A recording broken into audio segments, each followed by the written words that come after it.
Oo na mga sir, dahil back to normal na, mamimili ulit ako at mag-i-stock ng mga pagkain kailangan ko. So yun, papakita ko sa inyo kung ano yung mga pagkain kinakain ko pang araw-araw. Bali 5 lang pala yung kailangan kong bilhin ngayon kasi meron pa naman akong stock sa bahay. So ang mga bibiling ko ngayon ay isang kilo siguro muna ng chicken breast, Yakult, delatang tuna, saging at saka tokwa. Papakita ko na lang sa inyo yung iba ko pang binibili tsaka yung mga inista ko sa bahay. Dito muna ako sa unang aisle. So itong peanut butter, ito binibili ko to Skippy. Medyo pricey nga lang. Century tuna kapag gagawa ako ng egg tuna sandwich. Ito fresh milk para sa oatmeal at saka sa protein shake. Hindi mo nakukuha kasi may stocks pa naman ako sa bahay. Ayun, may chicken breast fillet dito. Isa to sa source of protein na binibili ko. So yun, lipat ako dito sa Pure Gold kasi wala sa kabila yung kailangan ko.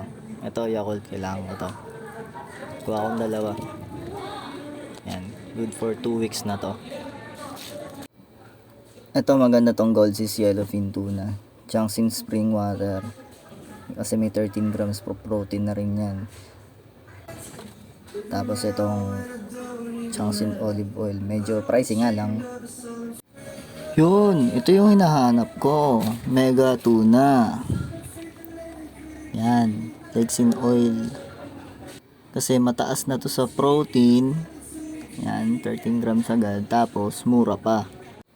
Kuha ko ng 5. Good for 2 weeks na to. Kasi, every Monday and Friday ng gabi ko lang naman to kinakain. So, yun, dumako naman tayo sa palengke. Kasi, kailangan ko ng tokwa. Ilan? Magkano isa? 35. Sige isa. So yun, saging na lang ang kulang ko. Yun, natagpuan ko rin. Yan, saging. Isa yan sa mahalagang importante.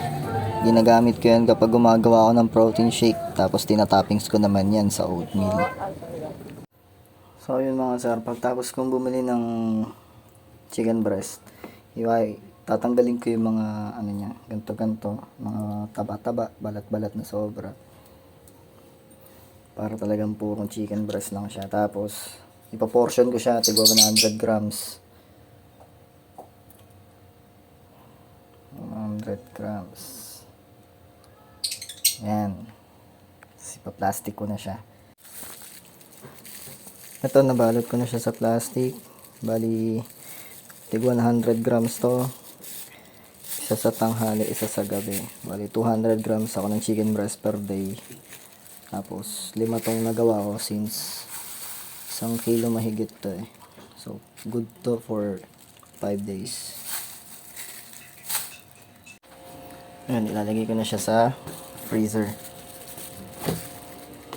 Tapos, sa umaga, kukuha ko dyan ng isang plastic para ito. Tapos, imamarinate ko siya para sa tanghali at sa gabi. Ito na rin pala yung mixed veg. Ayan. Ano pa eh? 500 grams to. So, 100 grams din ako nyan per day. 100 grams ako dyan per day. Tapos, ito naman yung Yakult, tsaka yung fresh milk. Ayan. So, ito naman yung ano ko, workout plan, tsaka yung meal plan. Ito, mag-update na ako ng meal plan ko kasi nabawasan na ako ng timbang. So, mag-update ako ng macros.